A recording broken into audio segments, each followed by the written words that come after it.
বীরগঞ্জ কাহারুল উন্নয়ন ফোরাম কর্তৃক আয়োজিত আজকের এই ছাত্র যুব নাগরিক সমাবেশের সম্মানিত সভাপতি মাওলানা কারি আজিজুর রহমান, উপস্থিত আছেন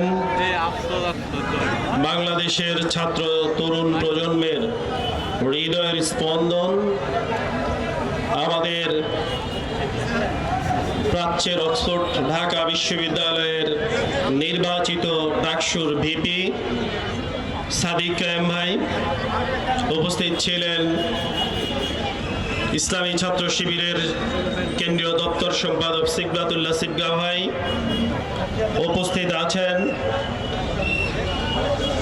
বাংলাদেশ জামাত ইসলামী দিনাজপুর জেলা কর্মপরিষদ সদস্যবৃন্দ, আজকের প্রোগ্রামে এসে সংহতি প্রকাশ করেছেন ইসলামী আন্দোলন বাংলাদেশ দিনাজপুর 1 আসনের সম্মানিত মনোনীত এমপি প্রার্থী অ্যাডভোকেট চান মিয়া ভাই, উপস্থিত অন্যান্য নেতৃবৃন্দ, সম্মানিত সাংবাদিক বন্ধুগণ, আইন শৃঙ্খলায় নিয়োজিত প্রশাসনিক কর্মকর্তা ভাইয়েরা, সামনে উপস্থিত আমার প্রাণপ্রিয় বীরগঞ্জ কাহারোলবাসী, আসসালামু আলাইকুম ওয়া রাহমাতুল্লাহি ওয়া বারাকাতুহু। অন্যান্য ধর্মাবলম্বীদের জানাই আমার হৃদয়ের অন্তঃস্থল থেকে আন্তরিক শুভেচ্ছা অভিনন্দন। কেমন আছেন আপনারা? আল্লাহ রাব্বুল আলামিনের দরবারে লাখো কোটি শুকরিয়া, জেনার অশেষ মেহেরবানিতে বিগত 15টি বছর আমরা আমাদের মুখের কথা বলার অধিকারটুকু হারিয়ে ফেলেছিলাম। আমাদের কথা বলার অধিকার কেড়ে নেওয়া হয়েছিল। আমরা আজকে আমাদের হৃদয়ের মানুষগুলোর সাথে আমাদের মত বিনিময় করার জন্য বসতে পেরেছি, এজন্য শুকরিয়া শরীফ আলহামদুলিল্লাহ। দরুদ তাসলিম পাঠ করি সাইয়্যিদুল আম্বিয়া হযরত মুহাম্মদ সাল্লাল্লাহু আলাইহি সাল্লামের উপর, যার দেখিয়ে দেওয়া পথ অনুযায়ী আমরা আমাদের কার্যক্রম পরিচালনা করছি। সবাই তার প্রতি দুরূদ পড়ি সাল্লাল্লাহু আলাইহি সাল্লাম। স্মরণ করছি আবু সাঈদ সহ যে সমস্ত ভাইরা এই বাংলাদেশ প্রতিষ্ঠিত করতে গিয়ে জুলাই আন্দোলন সহ স্বাধীনতার পর থেকে পর্যন্ত যারা শাহাদাত বরণ করেছেন, আল্লাহ সবাইকে যেন শহীদের সর্বোচ্চ মর্যাদা দান করেন, আল্লাহুম্মা আমিন। আমি আজকের এই ছাত্র যুব নাগরিক সমাবেশে স্মরণ করছি এই বীরগঞ্জ কাহারোল জনপদের একজন অন্যতম মানুষ, যিনি রাত দিন পরিশ্রম করে কাজ করতেন, ইসলামের জন্য নিবেদিত একজন মানুষ ছিলেন। এই পৌরসভার পর 2বার নির্বাচিত মেয়র ছিলেন শ্রদ্ধেয় মাওলানা হানিফ। আল্লাহ রাব্বুল আলামিনের কাছে ওনার জন্য দোয়া করি, আল্লাহ যেন ওনাকে জান্নাতের উচ্চ মাকাম দান করেন। আজকের এই প্রোগ্রামের মধ্যমণি হিসাবে থাকার কথা ছিল আমার শ্রদ্ধেয় দায়িত্বশীল, যার কাছ থেকে ইসলামী আন্দোলন করা শুরু হয়েছিল, আমার প্রিয় দায়িত্বশীল মাওলানা খোদাবক্স ভাই। রোড অ্যাক্সিডেন্টে আল্লাহ রাব্বুল আলামিন তাকে নিয়ে গিয়েছেন। আমরা আল্লাহর কাছে দোয়া করি, আল্লাহ খোদাবক্স ভাইকে জান্নাতের উচ্চ মাকাম দান করুন। ওনার 3টি সন্তান আছে, আল্লাহ যেন তাদের রহমতের চাদর দিয়ে আবৃত করে নেয়। সম্মানিত উপস্থিতি, বিগত বাংলাদেশ আমরা দেখেছি বিভিন্ন হিংসাত্মক রাজনীতি চলতো। এক রাজনৈতিক দল আর এক রাজনৈতিক দলের চেহারা পছন্দ করত না, এক রাজনৈতিক দল আর একটা রাজনৈতিক দলের ছায়া সহ্য করতে না, কর্মসূচিকে পছন্দ করতে না। বাংলাদেশের মানুষের হৃদয়ের দাবি এবং প্রত্যেক 5 বছর পর মানুষ চায় তার পছন্দের মানুষকে তার অধিকার, ভোটাধিকার প্রয়োগ করে নতুন সরকার নির্বাচিত করবে। কিন্তু বিগত 15টি বছর বাংলাদেশের মানুষ এই ভোটাধিকার প্রয়োগ করতে পারে নাই। আমরা আপনাদেরকে কথা দিচ্ছি, আল্লাহ রাব্বুল আলামিন যদি আমাদেরকে সরকার গঠন করার তৌফিক দান করে, বাংলাদেশে প্রতি 5 বছর যাবে নতুন সরকার নির্বাচিত হবে, ফ্রি এন্ড ফেয়ার নির্বাচন হবে। এই রকম ভাবে আমরা নির্বাচন কমিশনকে ঢেলে সাজাবো, যেন বাংলাদেশের কোন মানুষকে মাঠে গিয়ে আন্দোলন করতে না হয়, মিছিল করতে না হয়। স্বাভাবিক প্রক্রিয়ায় 5 বছর যাবে, নির্বাচন হবে, মানুষের পছন্দের মানুষ নির্বাচিত হবে। সংগ্রামী ভাই বন্ধুরা, আজকে এখানে যারা আছেন অনেকের সাথে আমার দিনাজপুর দিনাজপুর জেলখানায় সাক্ষাৎ হয়েছিল। এখানে যারা আছেন অনেকেই গত 15টি বছর নিজের ঘরে ঘুমাতে পারেন নাই, অনেকে ধান খেতে ঘুমাতে হয়েছে, রাত্রি যাপন করতে হয়েছে এই শীতের কনকনে ঠান্ডায় ভুট্টা খেতে। শুধু তাদের অপরাধ ছিল তারা সরকারের বিপক্ষ দল মতামত তাদের মধ্যে পোষণ করত। আমি বলতে চাই, আগামী দিনে আমরা সরকার গঠন করলে বীরগঞ্জ কাহরোলের মানুষ যদি আমাকে বীরগঞ্জ কাহরোলের এমপি হিসেবে গ্রহণ করে নেয়, বীরগঞ্জ কাহরোলে নির্বাচন মানেই হচ্ছে বাছাই করা, সবাই একজনকে পছন্দ করবে এটা হতে পারে না। আমরা ভোটাধিকার না করার কারণে প্রতিহিংসার বশতী হয়ে অন্যায়কারী ছাড়া বীরগঞ্জ কাহরোলে কাউকে যেন গ্রেপ্তার না হয়, আইন শৃঙ্খলা বাহিনীকে সেভাবে ঢেলে সাজাবো ইনশাআল্লাহ। সংগ্রামী ভাই বন্ধুরা, আমরা বিগত সময়ে দেখেছি সাংবাদিক বন্ধুরা তাদের কথা বলার অধিকারটুকু দেয় নাই, তাদেরকে প্রেসক্রিপশন দিয়ে দেওয়া হতো এই নিউজ প্রকাশ করা যাবে, এটা প্রকাশ করা যাবে না, তাদের কলমকে আটকিয়ে দেওয়া হয়েছিল। আমরা আগামী দিনে সাংবাদিকদের যেন স্বাধীনতাকে হরণ করতে না পারে সেই ব্যবস্থাপনা চালু করবে ইনশাআল্লাহ। এবং সাংবাদিক বন্ধুরা রাত 2টার সময় কোথাও ঘর পুড়ে গেলে সাংবাদিক বন্ধুরা যায়, কেউ একটা অ্যাক্সিডেন্ট হলে সাংবাদিক বন্ধুরা যায়, তাদের নির্ধারিত কোনো টাইম নেই, 24 ঘন্টা ডিউটি, পরিশ্রম আছে কিন্তু কোনো বেতন কাঠামো নাই। আল্লাহ যদি আমাকে কবুল করে আমি জাতীয় সংসদে গিয়ে প্রথম দিনেই আমার এই সাংবাদিক বন্ধুদের বেতন কাঠামো নিয়ে রাষ্ট্রের কাছে বিল উত্থাপন করার চেষ্টা করব ইনশাআল্লাহ। সংগ্রামী ভাই বন্ধুরা, আজকে আমরা এখানে যখন কথা বলছি ঠিক সেই সময় আমাদের বাংলাদেশের একজন প্রিয় নেত্রী, দীর্ঘ আন্দোলন সংগ্রামে যিনি বাংলাদেশের মানুষের ঐক্যের প্রতীক হয়ে ভূমিকা পালন করেছেন, পরপর 3 বারের নির্বাচিত প্রধানমন্ত্রী বেগম খালেদা জিয়া আজ চরম অসুস্থ। আমরা আল্লাহ রাব্বুল আলামিনের কাছে ওনার জন্য একটু দোয়া করি, আল্লাহ তুমি আমাদের এই ঐক্যের প্রতীক, আমাদের এই বেগম খালেদা জিয়াকে তুমি সুস্থতার নিয়ামত দান করো, আল্লাহুম্মা আমিন। সংগ্রামী ভাই বন্ধুরা, আমরা চাই আগামীর বীরগঞ্জ কাহরোলকে এমন ভাবে সাজাতে যেখানে তরুণ প্রজন্মরা যেন কেউ বেকারত্ব না থাকে। কারণ আমি বীরগঞ্জ কাহরোলের প্রত্যেকটা মোড়ে এবং বিভিন্ন জায়গায় দেখতে পেয়েছি তরুণ প্রজন্ম মাদকাসক্ত হয়ে যাচ্ছে, বিভিন্ন অলিতে গলিতে তরুণ প্রজন্ম কেসির অনলাইন জুয়া খেলছে।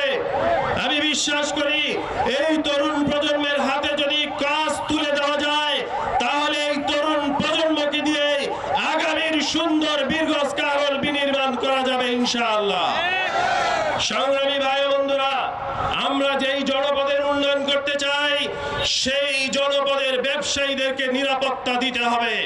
যদি ব্যবসা বান্ধব একটা পরিবেশ সৃষ্টি করা যায় তাহলে ওই এলাকার উন্নয়ন তত বেশি ত্বরিত হবে। আপনারা দোয়া করবেন, আমরা যদি রাষ্ট্র ক্ষমতায় যাই, এই এলাকায় নির্বাচিত হই, বীরগঞ্জ কাহরোলের ব্যবসায়ীদের নিরাপত্তা নিশ্চিত করা হবে। কোন ব্যবসায়ী যেন 1 টাকাও চাঁদাবাজির শিকার না হয় সেই পরিবেশ আমরা ব্যবসায়ীদেরকে উপহার দেব ইনশাআল্লাহ। সংগ্রামী ভাই বন্ধুরা, আমাদের বাংলাদেশের আয়ের অন্যতম উৎস হচ্ছে কৃষি নির্ভরশীল বাংলাদেশ। বীরগঞ্জ কাহরোলের এখানে যারা আছি আমরা সবাই কৃষিকাজের সাথে জড়িত, শিক্ষকতা করলেও পাশাপাশি কৃষিকাজ করি, আমরা ব্যবসা করলেও পাশাপাশি আমাদের কৃষিকাজ আছে। কিন্তু দুঃখজনক হলেও সত্য, কৃষকরা তাদের নির্ধারিত মূল্যে তাদের সার কীটনাশক পায় না। আমি বিভিন্ন সমাবেশে জিজ্ঞাসা করেছি, সরকার কর্তৃক নির্ধারিত টিএসপি সারের মূল্য 1350 টাকা, এখানে কি আপনারা 1350 টাকা দিয়ে কিনতে পেরেছেন? কত দিয়ে কিনেছেন? 2200, 2500। মানি রিসিভ দেয়? কিনার পর মানি রিসিভ দেয় না। তাহলে যদি সারের সংকট থাকে তাহলে তো বেশি টাকা দিলে পাওয়ার কথা না। মূল্য 1350 টাকা, 1000 টাকা বেশি দিলে পাওয়া যাবে, নির্ধারিত মূল্যে পাওয়া যাবে না। এটাকে সংকট বলে না, সিন্ডিকেট বলে। আমরা এই সিন্ডিকেট ভেঙে দিতে চাই।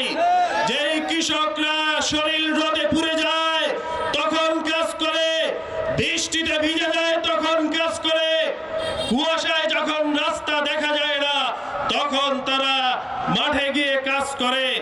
এত কষ্টের টাকা আমরা কোন সিন্ডিকেটের হাতে তুলে দিতে চাই না। সংগ্রামী ভাই বন্ধুরা, কৃষকরা যেন ন্যায্য মূল্যে দাম পায়, সেই জন্য আমরা বীরগঞ্জ কাহারোলের পণ্যদ্রব্য যেন দেশের বাইরে রপ্তানি করা যায় সেই ব্যবস্থাপনা চালু করব ইনশাআল্লাহ।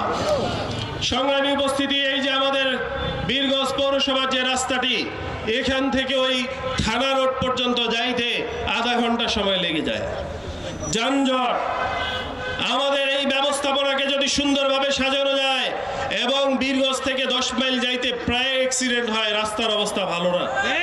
আমরা রোডস এন্ড হাইওয়ের সাথে কথা বলে এই এলাকার জন্য বিশেষ ব্যবস্থা, বিশেষ বাজেট এনে বীরগঞ্জ পৌরসভাকে একটা মডেল পৌরসভা, উন্নত মানের পৌরসভায় রূপান্তরিত করার জন্য যে ভূমিকা রাখা দরকার, আমি বাজেট আনার জন্য যে ভূমিকা রাখা দরকার, আমি সর্বাত্মক পৌরসভাকে সহযোগিতা করব ইনশাআল্লাহ।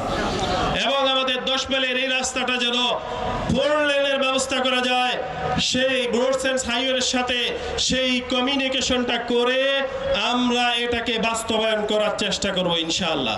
সংগ্রামী উপস্থিতি, আমাদের বীরগঞ্জের এই এলাকার মানুষ আমরা যখন অসুস্থ হই তখন আমরা চলে যাই চাকাই হাসপাতালে।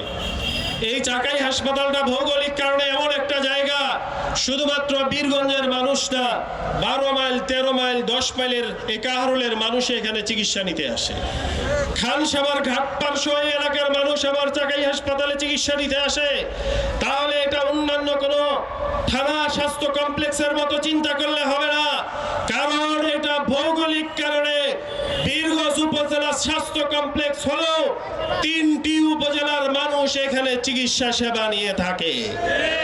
তাই আমরা এই হাসপাতালকে একটা পূর্ণাঙ্গ হাসপাতাল এবং 200 শয্যা বিশিষ্ট হাসপাতালে রূপান্তরিত করতে চাই। সংগ্রামী ভাই ও বন্ধুরা, আমাদের মা বোনেরা যখন অসুস্থ হয় তারা প্রচন্ড পরিমাণ কষ্টে পড়ে যায়। কিছুদিন আগেও এই বীরগঞ্জে একটা হাসপাতালে বাড়ির সবাই যখন বাচ্চা হয় আনন্দ নিয়ে সেই মাকে হাসপাতালে পাঠায়, কিন্তু আমরা দেখলাম সেই মা সন্তান নিয়ে যাওয়ার পরিবর্তে সেই মায়ের লাশের কফিন পরিবারকে বহন করতে হয়েছে। দল মত ধর্ম বর্ণ নির্বিশেষে এই মা বোনেরা চায় তার অপারেশনটা মহিলা ডাক্তার দ্বারা হোক, তার অ্যানেস্থেসিয়াটা মহিলা ডাক্তার দ্বারা হোক। আমরা অনেক সময় মনে করি সিজার হয়েছে, এটা একটা নরমাল অপারেশন, কিন্তু এটা কোনো নরমাল অপারেশন না।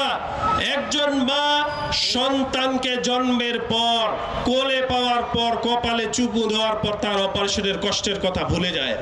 আমার মনে হয় 2টা বা 3টা অপারেশন মাগুলো এই সন্তানের কারণে তারা কষ্ট করতে পারে। কিন্তু দুঃখজনক হলো সত্য, আমরা দেখি সন্তান জন্মের পরের দিন অনেক সন্তানের চিকিৎসার জন্য তাকে ওই ক্লিনিকে ব্যবস্থাপনা নাই, সন্তানকে নিয়ে যেতে হয় শিশু হাসপাতালে।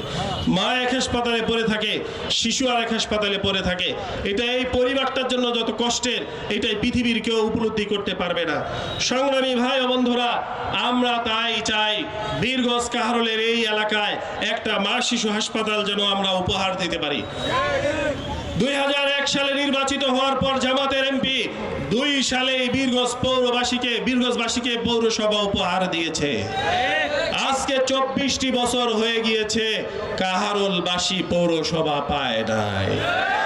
আপনারা দোয়া করেন আমার নির্বাচিত হওয়ার পর কাহারোলবাসীর জন্য প্রথম উপহার থাকবে কাহারোলকে পৌরসভা উপহার। সংগ্রামী ভাই বন্ধুরা, আমাদের বিকেলবেলা আমাদের সন্তানরা একটু আনন্দ করার জন্য অথবা এক্সারসাইজ সহ বিনোদনের জন্য কোনো জায়গা পায় না। আমরা দেখি বিভিন্ন সময় আমাদের সুইচ গেট এই এরিয়াটায় বিভিন্ন সময় ব্যাপক যানজট হয় বিভিন্ন দিবসে। আমরা যদি এই এলাকাটাকে একটা চিত্ত বিনোদন কেন্দ্র, সিংড়া ফরেস্টকে একটা চিত্ত বিনোদন কেন্দ্র এবং পৌরবাসীদের জন্য একটা যদি শিশু পার্ক করতে পারি, আমি বিশ্বাস করি আমাদের সন্তানদের বিকাশ ক্ষেত্রে আরো বেশি সহায়ক হবে। আমি বিভিন্ন জায়গায় গিয়েছি, ফুটবল টুর্নামেন্ট হয়, ক্রিকেট টুর্নামেন্ট হয়, কিন্তু বীরগঞ্জ কাহারোলের একটা মেয়ে স্বপ্না মার্ডি বীরগঞ্জের নামকে সারা পৃথিবীর বুকে উজ্জ্বল করেছে খেলার মাধ্যমে। কিন্তু প্রশিক্ষণের জন্য কোনো একাডেমি নাই, প্রশিক্ষণ নেওয়ার জন্য তাদের কোনো স্টেডিয়াম নাই। আপনারা দোয়া করবেন, আমরা বীরগঞ্জে একটি এবং কাহারোলে একটি, দুইটি স্টেডিয়ামের ব্যবস্থা করব ইনশাআল্লাহ। আমরা চাই তরুণ প্রজন্ম যেন বেকারত্ব দূর হয়। এই বেকারত্ব স্বাভাবিক প্রক্রিয়ায় দূর করা কঠিন। আমরা শুধুমাত্র শিক্ষিত তরুণ প্রজন্মের বেকারত্ব দূর করতে চাই না, আমরা দূর করতে চাই যাদের মধ্যে শারীরিক সক্ষমতা আছে, যাদের কাজ করার সুযোগ আছে, এই সব ছেলে মেয়েদের কর্মসংস্থান নিশ্চিত করতে চাই। আমাদের পার্শ্ববর্তী জেলা নীলফামারীতে ইপিজেড আছে, ইপিজেড থাকার কারণে সেখানকার তরুণ প্রজন্মের কর্মসংস্থান হয়েছে। আমাদের এলাকায় ইপিজেড না থাকলেও 10 মাইল থেকে 28 মাইল পর্যন্ত অনেকগুলো ইন্ডাস্ট্রি হয়েছে ব্যক্তিগত অর্থায়নে। আমরা যদি সরকারিভাবে এই এলাকায় একটা ইপিজেড এর ব্যবস্থাপনা করতে পারি, আমি বিশ্বাস করি এক ইপিজেডে 30 থেকে 40 হাজার তরুণ প্রজন্মের কর্মসংস্থান নিশ্চিত করা সম্ভব। এখানে শুধু তো শিক্ষিত ছেলেরা চাকরি করবে না, এখানে শিক্ষিত ছেলেরা অফিসার র্যাঙ্কে চাকরি করবে। যাদের শিক্ষাগত যোগ্যতা কম আছে তারা তাদের যোগ্যতার আলোকে চাকরি করবে। সংগ্রামী উপস্থিতি, আমরা দেখতে পাই আমরা মুসলমান, আমাদের ধর্মীয় গ্রন্থ কোরআন শিক্ষার জন্য যে কওমি মাদ্রাসাগুলো আছে, সেই মাদ্রাসার জন্য সরকারের কোনো ব্যবস্থাপনা নাই। আমরা এই কওমি মাদ্রাসাকে বেতন এবং রাষ্ট্রীয় কাঠামোয় নিয়ে আসার জন্য কাজ করব ইনশাআল্লাহ। যে মসজিদের ইমামরা আমাদেরকে দুনিয়ায় নামাজ পড়ায়, আমরা মারা গেলে আমাদের জানাজা পড়ায় এবং মুয়াজ্জিনরা আজান দিলে আমরা নামাজ পড়তে যাই, তাদের জন্য রাষ্ট্রের পক্ষ থেকে কোনো বরাদ্দ নাই। আমরা জাতীয় সংসদে গিয়ে এই ইমাম এবং মুয়াজ্জিনদেরকে যেন রাষ্ট্রের পক্ষ থেকে বেতন দেয়, সেই ব্যবস্থাপনা চালু করব ইনশাআল্লাহ। সংগ্রামী ভাই বন্ধুরা, এই জায়গায় আমরা মুসলমান, হিন্দু, অন্যান্য সব ধর্মের মানুষ বসে আছি। বীরগঞ্জ কাহারোল এমন একটা এলাকা, এখানে সাম্প্রদায়িক সম্প্রীতিটা অনেক বেশি। একই স্কুলে সব ধর্মের শিক্ষকরা শিক্ষকতা করে, সব ধর্মের ছাত্ররা পড়াশোনা করে, একই সাথে ব্যবসা করে, একই হোটেলে চা খায়, কোনো মত পার্থক্য নাই। আমাদের বাসায় কোনো ধর্মীয় উৎসব হলে তাদের ধর্মীয় যেন অনুভূতিতে আঘাত না রাখে, এই খাবার ব্যবস্থা করে তাদেরকে দাওয়াত দেয় এবং তাদের সাথে আনন্দ ভাগাভাগি করে নেই। হিন্দু ভাইরাও তাদের ছেলে মেয়ের বিয়েতে আমাদের ধর্মীয় অনুভূতিতে যেন আঘাত না লাগে, সেই খাবার ব্যবস্থা করে আমাদের সাথে আনন্দ ভাগাভাগি করে। আমরা অসুস্থ হলে তারা ছুটে আসে, আমরা মারা গেলে তারা পাশে থাকে, তারা মারা গেলেও আমরা তাদের পাশে গিয়ে শোক সন্তপ্ত পরিবারকে সান্ত্বনা দেই। এই সম্প্রীতির বন্ধন আছে। কিন্তু দুঃখজনক হলো সত্য, কিছু রাজনৈতিক ব্যক্তি দল ভোট আসলে পাগল হয়ে যায়। তারা আমাদের এই সম্প্রীতি পছন্দ করে না। এই সম্প্রীতি ভাঙার মাধ্যমে তারা ভোট পাওয়ার লালসায় তারা বলে, জামাত ইসলাম যদি ক্ষমতায় আসে তোমরা এই দেশেও থাকতে পারবা না, পূজাও করতে পারবা না। এত মিথ্যা কথা। আপনাদের কি ভোট পাওয়ার জন্য আর কোনো এজেন্ডা নাই, আর কোনো কর্মসূচি নাই? আমার অন্যান্য ধর্মাবলম্বী বন্ধুদের সাথে সম্প্রীতির বন্ধন নষ্ট করার অধিকার আপনার নাই। আমি আপনাদেরকে অনুরোধ করব, সম্প্রীতিটা নষ্ট করেন না। এই পৌরসভায় মাওলানা হানিফ 2 বার মেয়র ছিল। জামাতে হিন্দু ভাইরা কিন্তু হৃদয়ের নিংড়ানো ভালোবাসায় ভোট দিয়েছে। তাই তারা জানে জামাত ইসলাম কি, তারা জামাত ইসলামকে ভোট দিয়ে অভ্যস্ত। বলে এই জাতীয় কথা বলা মানে হিন্দু ভাইদেরকে বোকা ভাবা। বীরগঞ্জ কাহারোলের হিন্দুরা এত বোকা না। আপনারা যদি এরকম বোকা ভাবেন, আমি বিশ্বাস করি আগামী নির্বাচনে হিন্দু ভাই বোনরা হৃদয়ের ভালো ভালোবাসায় আবার দাঁড়িপাল্লায় ভোট দেবে ইনশাআল্লাহ। সংগ্রামী ভাই বন্ধুরা, আমরা আরেকটা যা বন্ধুদেরকে দেখতে পাই, বিভিন্ন সময় তাদের এজেন্ডার মনে হয় অভাব। যদি অভাব থাকে আমারে বইলেন, কিছু কর্মসূচি আপনাদের কাছে পাঠাই দিব। 10 মিনিট বক্তব্য দেয়, জাতি নিয়ে কোনো কথা নাই, শুরু করে হিন্দু ভাইদের সাথে আমাদের লাগাই দেওয়া। আরেকটা বলে জামাত ইসলামের লোকজন বিভিন্ন জায়গায় যায়, উঠান বৈঠক করে, পথসভা করে, করে জান্নাতের টিকিট বেচে। এখানে যারা আছেন বিকেল 4টা থেকে আছেন, সাংবাদিক ভাইরা আছেন, কে কে জান্নাতের টিকিট পাইছেন? যদি পান বাবারে আমারও একটা দিয়ে না, আমার তো দরকার। নাউজুবিল্লাহ, কোন মানুষ কি জান্নাতের টিকিট বিক্রি করতে পারে? পারেন। আমরা যে কথাটা বলি, আপনারা যে মতিউরকে ভোট দিবেন তার সম্পর্কে খোঁজখবর নেন, তার পরিবার সম্পর্কে খোঁজখবর নেন।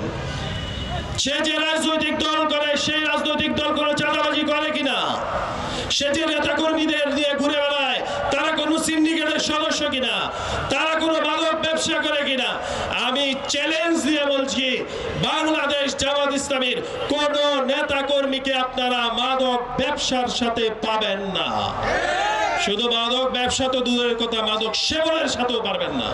আমাদের এত বড় দল, যদি আমরা সবাইকে মাদক মুক্ত রাখতে পারি, মাদক ব্যবসাটাকে নিয়ন্ত্রণ করতে পারি, রাষ্ট্র ক্ষমতা আসলে আমরা এই বাংলাদেশকে মাদক মুক্ত করতে পারবো ইনশাআল্লাহ।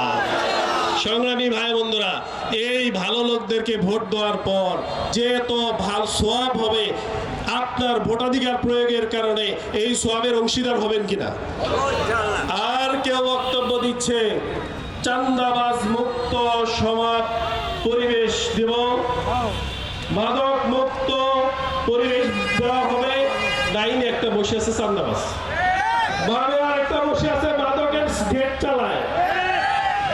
এরা যদি ক্ষমতায় গিয়ে চাঁদাবাজি আরো বাড়িয়ে দেয়, তাহলে এই জন্য যত পাপ হবে, আপনার এই ভোটের আমানত দেওয়ার কারণে পাপের অংশীদার হইতে হবে কিনা? আমরা এই কথাটাই বলি, যতদিন বেঁচে আছে এই কথাটা বলবো। আমরা বলবো সৎ, দক্ষ, যোগ্য দেখে ভোট দেন। সংগ্রামী উপস্থিতি, বিভিন্ন সময় হিংসাত্মক কথা বলা হয়, আমরা হিংসাত্মক রাজনীতি পছন্দ করি না। আমরা চাই আগামী রাজনীতি হবে একই মঞ্চে এসে সব রাজনৈতিক দলের লোকজন কথা বলবে। শ্রদ্ধা আমাদের রাজনীতি। আপনারা দোয়া করবেন, আল্লাহ যদি কবুল করে বীরগঞ্জ কাহারোলে সকল দলের মানুষদের শ্রদ্ধা আমাদের রাজনীতি উপহার দেওয়া হবে ইনশাআল্লাহ। আমরা চাই আগামীর বীরগঞ্জ কাহারোল হবে তরুণ প্রজন্মের কর্মসংস্থানের বীরগঞ্জ কাহারোল। আগামীর বীরগঞ্জ কাহারোল হবে কৃষকরা ন্যায্য মূল্য পাওয়ার বীরগঞ্জ কাহারোল। আগামীর বাংলাদেশ হবে সাংবাদিকরা তাদের ন্যায্য অধিকার পাবে। আগামীর বাংলাদেশ হবে নারীরা তাদের সুরক্ষা পাবে। আগামীর বাংলাদেশে চিকিৎসা সেবা নিশ্চিত করা যাবে। আগামীর বীরগঞ্জ পৌরসভা একটা মডেল পৌরসভা, আমরা যেন সেই রকম একটা বীরগঞ্জ কাহারোল উপহার দিতে পারি, এই প্রত্যাশা রেখে দীর্ঘ সময় ধরে আপনারা এখানে এসে আজকের প্রোগ্রামকে সাফল্যমণ্ডিত করার জন্য আমার হৃদয় অন্তঃস্থল থেকে আন্তরিকভাবে ধন্যবাদ জানিয়ে আমার কথা এখানেই শেষ করছি। আসসালামু আলাইকুম ওয়া রাহমাতুল্লাহ। অন্যান্য ধর্মাবলম্বীদের আন্তরিক শুভেচ্ছা অভিনন্দন।